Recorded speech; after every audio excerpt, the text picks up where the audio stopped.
ಶಿಖಂಡಿಗೆ ಬಳ್ಳಾರಿಯಲ್ಲಿ ಭರ್ಜರಿ ಓಪನಿಂಗ್. ದೇವಸ್ಥಾನ ಪೂಜೆ, ಬೈಕ್ ರ್ಯಾಲಿ ನಡುವೆ ಸಿನಿ ಪ್ರಿಯರ ಸಂಭ್ರಮ. ಬಳ್ಳಾರಿಯಲ್ಲಿ ಇಂದು ಬಹುಭಾಷಾ ಸಿನಿಮಾ ಶಿಖಂಡಿ ಭರ್ಜರಿಯಾಗಿ ಬಿಡುಗಡೆಯಾಗಿ ಸಿನಿ ಪ್ರಿಯರಿಂದ ಉತ್ತಮ ಪ್ರತಿಕ್ರಿಯೆ ಪಡೆದುಕೊಂಡಿದೆ. ಚಿತ್ರ ಬಿಡುಗಡೆಗೂ ಮುನ್ನ ಚಿತ್ರತಂಡ ನಗರದ ಪ್ರಸಿದ್ಧ ಕನಕದುರ್ಗಮ್ಮ ದೇವಸ್ಥಾನದಲ್ಲಿ ವಿಶೇಷ ಪೂಜೆ ಸಲ್ಲಿಸಿತು. ಬಳಿಕ ಬೈಕ್ ರ್ಯಾಲಿ ಮೂಲಕ ನಗರದ ಶಿವಚಿತ್ರಮಂದಿರಕ್ಕೆ ಆಗಮಿಸಿದ ಚಿತ್ರತಂಡಕ್ಕೆ ಅಭಿಮಾನಿಗಳು ಆತ್ಮೀಯ ಸ್ವಾಗತ ಕೋರಿದರು.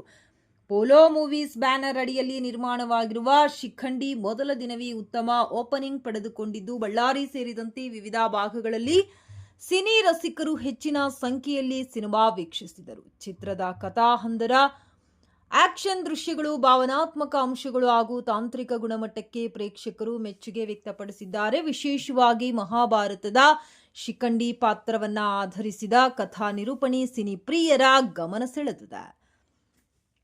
ಚಿತ್ರದ ನಿರ್ಮಾಪಕ ಪೋಲೋ ಪ್ರವೀಣ್ ಕುಮಾರ್ ಮಾತನಾಡಿ, ಸ್ಥಳೀಯ ಕಲಾವಿದರಿಗೆ ಅವಕಾಶ ನೀಡಿರುವುದನ್ನು ಜನರು ಮೆಚ್ಚುತ್ತಿದ್ದಾರೆ. ಮೊದಲ ದಿನವೇ ಉತ್ತಮ ಪ್ರತಿಕ್ರಿಯೆ ಸಿಕ್ಕಿರುವುದು ಖುಷಿ ತಂದಿದೆ ಎಂದು ಸಂತಸ ವ್ಯಕ್ತಪಡಿಸಿದರು. ಇನ್ನು ಈ ಸಿನಿಮಾದಲ್ಲಿ ಬಳ್ಳಾರಿಯ 25ಕ್ಕೂ ಹೆಚ್ಚು ಸ್ಥಳೀಯ ಕಲಾವಿದರು ಅಭಿನಯಿಸಿದ್ದು, ವಿಶೇಷವಾಗಿ ತಮ್ಮ ಭಾಗದ ಕಲಾವಿದರನ್ನ ಬೆಳ್ಳಿ ತೆರೆಯಲ್ಲಿ ನೋಡಿ ಸ್ಥಳೀಯ ಪ್ರೇಕ್ಷಕರು ಹೆಮ್ಮೆ ವ್ಯಕ್ತಪಡಿಸಿದರು. ಚಿತ್ರದ 4 ಹಾಡುಗಳು ಹಾಗೂ ಜಗ್ಗು ಮಾಸ್ಟರ್ ಅವರ ನೃತ್ಯ ಸಂಯೋಜನೆಗೂ ಉತ್ತಮ ಪ್ರತಿಕ್ರಿಯೆ ವ್ಯಕ್ತವಾಗಿದೆ.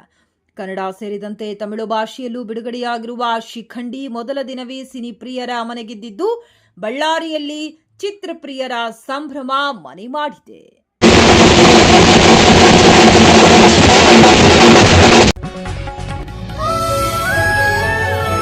ವಾರ್ತೆಗಳು ಓದುತ್ತಿರುವವರು ಸುಬ್ಬಲಕ್ಷ್ಮಿ.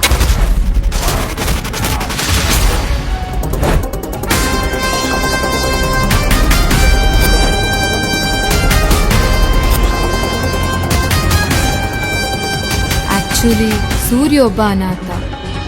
ಅವನ 5 ವರ್ಷ ಇರುವಾಗಲೇ ಅವನ ಅಪ್ಪ ಅಮ್ಮ ಅವನನ್ನು ಅನಾಥಾಶ್ರಮದಲ್ಲಿ ಮಲಗಿಸಿ ಹೋದ್ರಂತೆ. ಅವನ ನೋವು ಅವನಿಗೆ ಮಾತ್ರ ಗೊತ್ತು ಸಂಗೀತ.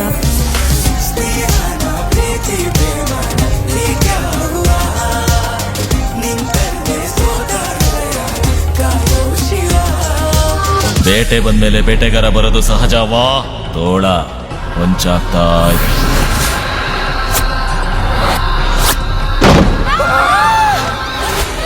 ಲೇಡೀಸ್ ಫಸ್ಟ್ ಪ್ಲೀಸ್, ನೀವು ಹೋಗ್ರಿ.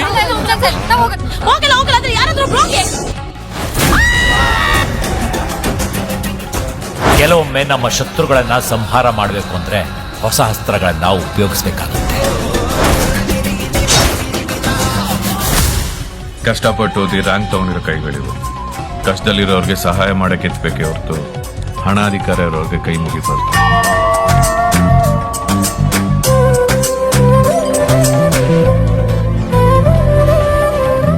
ಇದುವರೆಗೂ ನನ್ನ ಜೊತೆ ಈ ಜಾಗದಲ್ಲಿ ಬಂದಿದ್ದವರೆಲ್ಲರದ್ದು ಕಣ್ಣೀರು ಹರಿದಿದೆ. ರಕ್ತ ಹರಿಯೋಕ್ ಬಿಡ್ಬೇಡ.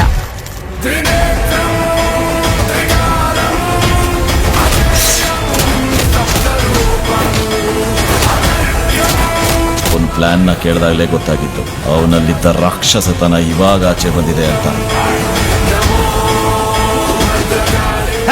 ಶತ್ರುನೇ ಬಿಟ್ಟಿಲ್ಲ, ಶತ್ರು ಶೇಷನ ಬಿಡ್ತೀನಿ. ಭಯ ಪಡಬೇಡ ಸಂಗೀತ. ನಮಗೆ ನಮ್ಮ ಶತ್ರು ಯಾರಂತ ಗೊತ್ತಾದ್ಮೇಲೆ ಅವನಿಗೂ ನಾವು ಯಾರಂತ ಗೊತ್ತಾಗಬೇಕು. ಅವಾಗಲೇ ಯುದ್ಧ ಭಯಂಕರವಾಗಿರುತ್ತೆ.